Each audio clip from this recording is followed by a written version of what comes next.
Mi gente, Dios te bendiga enormemente. Estamos más que emocionados de presentar esta nueva serie, este nuevo proyecto que va a llevar por título Apocalipsis, la revelación en presentación de mi más reciente obra, que es con referencia o es en base al libro de Apocalipsis, donde vamos a estar aprendiendo desde la historia hasta el final de los tiempos. Este capítulo que vamos a tratar en específico, sé que va a tocar tu vida, sé que te va a hablar, sé que hay un mensaje especial, como en cada uno de los capítulos que estamos por ver en semanas posteriores. Sé que esto va a ser de enorme bendición, así que no te pierdas esta serie que estamos comenzando, Apocalipsis, la revelación.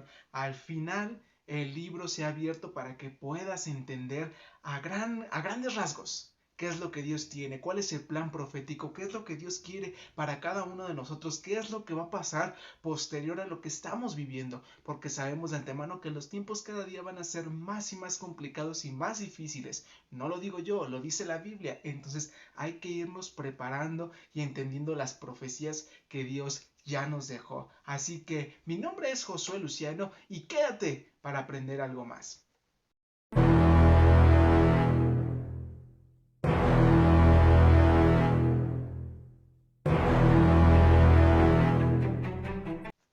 Mi gente, como ya se los decía, arrancamos esta nueva serie que se llama Apocalipsis, la revelación. Te lo vuelvo a aclarar, únicamente vamos a ver a grandes detalles, a grandes rasgos, lo que el libro de Apocalipsis nos dice. ¿Por qué? Porque si abarcáramos todo lo que nos dice nos llevaría mucho más tiempo, y esto es sencillamente para que puedas entender un poquito más acerca de lo que el libro nos dice. Si tú gustas, ya puedes adquirir mi nueva obra más reciente, que es el libro de Apocalipsis, en Amazon. Ya lo puedes adquirir, donde vas a encontrar lecciones que sé que van a cambiar tu vida, que sé que van a transformar la manera en cómo estás viviendo y sobre todo en cómo percibes la historia, el rumbo a donde se dirige todo esto. Así que vamos a empezar hoy con el capítulo 1 de una manera muy sencilla y muy práctica, y quiero comentarte. El capítulo 1 en mi libro se llama Los imperios del mundo, el sueño del rey. Te lo vuelvo a repetir. Los imperios del mundo, el sueño de un rey o el sueño del rey. ¿Por qué me refiero a esto? Porque déjame decirte que en el tiempo antiguo, en el tiempo en donde estaba Daniel, Daniel es un profeta que menciona la Biblia. De hecho, su libro como tal aparece libro de Daniel, te recomiendo que lo leas. En aquel entonces, el rey que esclavizó a Israel se llamaba Nabucodonosor. Nabucodonosor era un rey malvado, era un rey depravado, era el peor de los reyes más sanguinarios. Su reino en ese momento estaba teniendo un apogeo, un éxito grandioso. ¿Qué pasa? Israel es apresado, es esclavizado por este rey, por esta nación. Resulta que Israel siempre tuvo la tendencia, como la tenemos todos los seres humanos, de alejarse de Dios. Cada vez que Israel desobedecía a Dios, caía en lo más profundo de su desobediencia, y el Señor traía una nación para que la conquistara, para que la esclavizara. Te vas a dar cuenta a lo largo de la Biblia cómo en varias ocasiones Israel, la nación de Israel, fue gobernada, fue conquistada, fue esclavizada, y en esta ocasión no era la excepción. Daniel tenía 3 amigos y junto con él habían decidido y determinado no ceder ante los edictos de este rey malvado. Nos vamos a dar cuenta más adelante ciertos edictos que propone este rey que no van acorde a lo que Dios quería, y ellos se mantuvieron firmes en su fe. Ellos no cedieron. Ahora, en cierta ocasión, el rey Nabucodonosor tuvo un sueño que lo impactó de tal manera que estaba intranquilo, que no podía ni siquiera creer lo que estaba viendo. Ante su sorpresa se despierta, pero no había quien pudiera interpretar este sueño. Nadie de los magos hechiceros que estaba a su alrededor pudo interpretar el sueño de este rey malvado, que para empezar no merecía él la interpretación. porque solamente Dios da la interpretación a aquellos siervos suyos, a aquellos profetas suyos. Pero este rey estaba ansioso por saber y con un propósito Dios le da este sueño. Resulta que manda matar a todos sus hechiceros, magos, consejeros, porque nadie le sabe decir exactamente qué significa el sueño. Para ese momento Daniel ya estaba trabajando para este rey, estaba siendo su consejero para este rey. Inmediatamente el rey manda a la guardia para justamente matar a Daniel y a sus amigos, y cuando la guardia llega a la casa de Daniel, Daniel supo cómo manejar esta situación con sabiduría para poder ser librado él y sus amigos, y solicitó una audiencia con el rey. Daniel se presenta ante el rey le comenta la situación, mas no le comenta y no le cuenta, cabe aclarar, no le cuenta cuál fue el sueño. Daniel sencillamente le dice, dame tiempo para saber qué sueño has tenido y cuál es la revelación de este sueño. Daniel se regresa a su casa y no tarda mucho, al siguiente día tiene la revelación de lo que el rey tuvo como sueño, tiene la revelación de lo que esto significaba. Ahora, vámonos directamente a lo que es el libro de Daniel. En el capítulo 2, en el versículo 32 al 35, ahí nos describe claramente cuál es el sueño que tuvo este rey.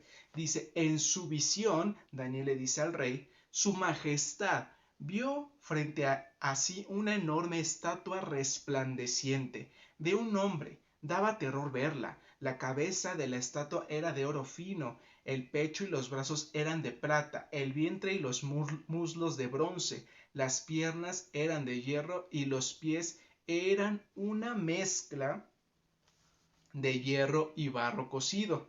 Mientras usted observaba, una roca de una montaña fue cortada, pero no por manos humanas, dice. La roca golpeó los pies de hierro y barro y los hizo pedazos. La estatua quedó reducida a pequeños trozos de hierro, barro, bronce, plata y oro. Luego el viento se los llevó sin dejar rastro alguno, como la paja cuando se trilla el grano. Sin embargo, la roca que derrumbó la estatua se convirtió en una gran montaña que cubrió toda la tierra. Este fue el sueño que tuvo el rey, y el cual estaba tan asustado que quería saber el significado de este sueño. Ahora vamos a aclarar.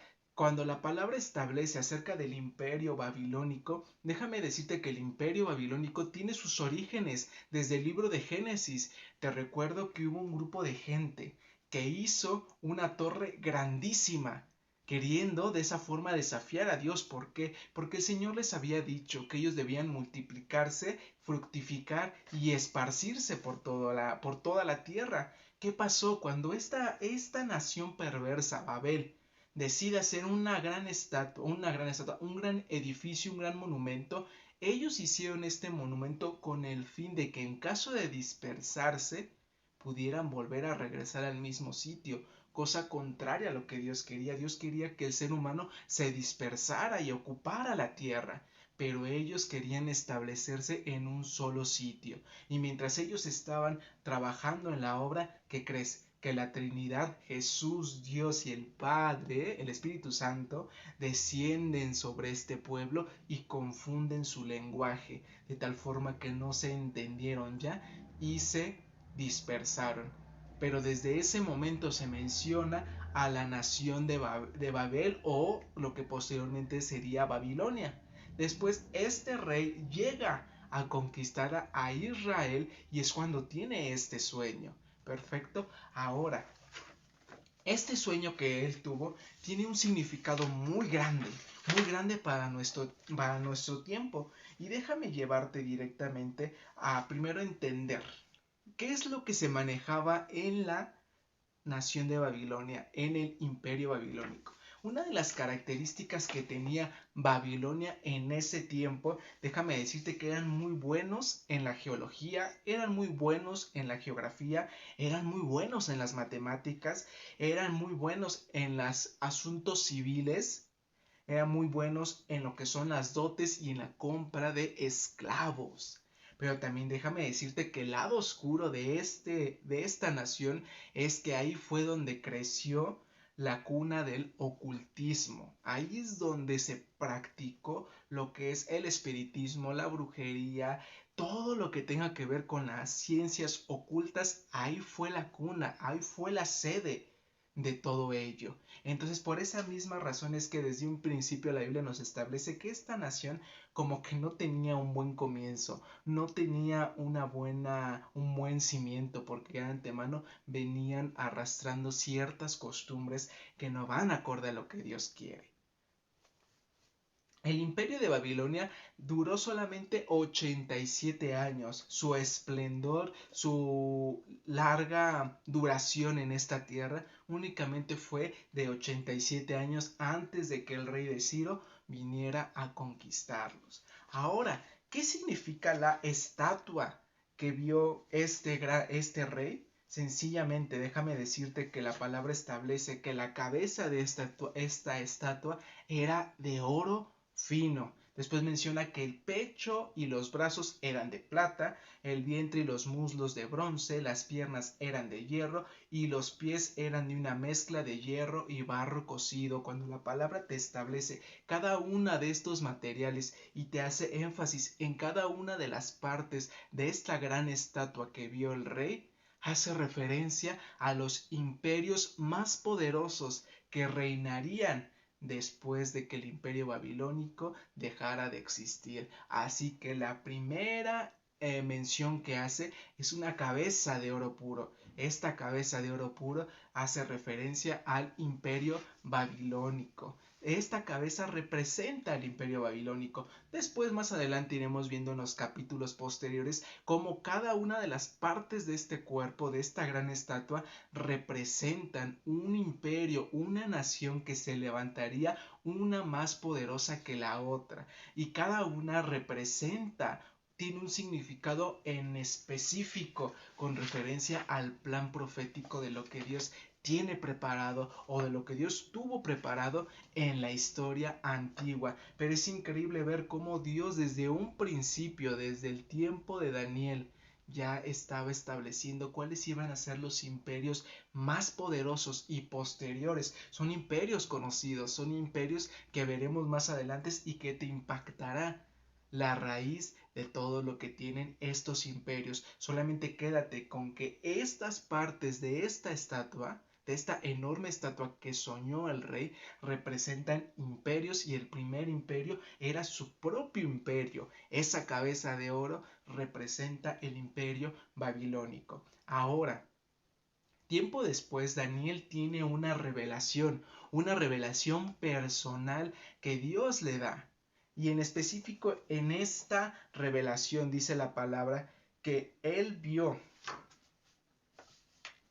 Daniel capítulo 7, del versículo 1 al 4 dice Daniel: Esa noche en mi visión, yo, Daniel, vi una tempestad que agitaba la superficie de un mar grande, con vientos fuertes, soplando en todas direcciones. Del agua surgieron 4 bestias enormes, cada una diferente de la otra. La primera bestia era como un león, con alas de águila. Mientras yo observaba, le fueron arrancadas las alas y quedó de pie en el suelo sobre sus 2 patas traseras como un ser humano y se le dio una mente humana. Entonces, posterior a esto, Daniel tiene más revelación en cuanto a estas bestias, pero la primera bestia dice que tenía aspecto como de león. Dice, la primera bestia era como un león con alas de águila. Déjame decirte que esta representación de león, tú te podrás dar cuenta, investigas y te vas a dar cuenta que quienes utilizaban mucho esta figura de león, tanto del león como del águila, era el imperio babilónico. Ellos enfocaban muchas de sus esculturas, mucha de su arte, de todo lo que ellos crearon, enfocaban mucho al león. Entonces, esto es una representación nuevamente del imperio babilónico. Déjame decirte también que el león representa fuerza, que el león representa ferocidad, representa protección, al igual que el águila. Déjame decirte que estos 2 animales representan liderazgo en el hábitat que ellos están. El águila porque tiene una enorme visión y también tiene rapidez al igual que el león. Les recuerdo que tanto el águila como el león son animales rápidos, estratégicos. El león es feroz, el águila es más estratégica, es más sabia. Pero al final de cuentas estas características las reunía el imperio babilónico. Ahora, en el siguiente texto nos dice, mientras yo observaba le fueron arrancadas las alas y quedó de pie. Cuando la palabra establece que las alas, hace una clara referencia a que a este imperio se le iba a quitar su fuerza, se le iba a quitar su determinación, se le iba a quitar su sagacidad, se le iba a quitar toda su sabiduría, se le iba a quitar toda esa vanidad, todo ese orgullo, todo eso que mantiene el ego, en este caso a este imperio babilónico, le iba a ser quitado, dice. Dice que quedó de pie en el suelo sobre sus dos patas traseras como un ser humano y se le dio una mente humana. En otras versiones dice se le dio un corazón humano. ¿A qué hace referencia? Dios trató fuertemente y grandemente con este rey Nabucodonosor. Te vas a dar cuenta a lo largo del libro de Daniel que el Señor tuvo un trato especial con este rey. Este rey era malvado, este rey era de lo peor, era el más atroz, pero el Señor trató con él, cambiándole su perspectiva acerca de la vida y acerca de todo lo como se estaba manejando. Déjame decirte que este rey en cierta ocasión, lleno de su vanidad, lleno de su altanería, se atrevió a ver su reino y dijo, gracias a mí es que todo esto está hecho, gracias a mi sabiduría, gracias a mi fuerza, y empezó a repetir y en el instante desciende un ángel y lo maldice. Tan fuerte fue esa maldición que se convirtió en animal. Dice que le salieron uñas como de un animal. ¿Y qué pasó? Que Dios lo mandó con los animales del campo y de ahí se alimentaba este rey durante 7 años. Durante 7 años es que este gran rey, que este rey tan vanidoso, que este rey tan altanero, se convirtió en un animal y fue humillado enormemente. Hasta que se terminaron esos 7 años, fue que el Señor mandó espíritu de sabiduría sobre él y recobró la capacidad. Y fue ahí donde él dio gloria y honra a aquel que le había entregado todo. Les recuerdo, este rey era un rey depravado, pero el Señor trató con este rey y cambió su corazón. Dice la palabra que puso un corazón humano en este rey. Déjame decirte que para Dios no hay imposibles. Para Dios no hay imposibles. Dios puede transformar el corazón de un ser humano, puede transformarlo. Aún así sea la persona más depravada, aún sea la persona más odiada, aún sea la persona con mayor maldad en su corazón. Pero el Señor puede transformar el corazón de esta persona y transformarlo en un corazón humano, una mente humana.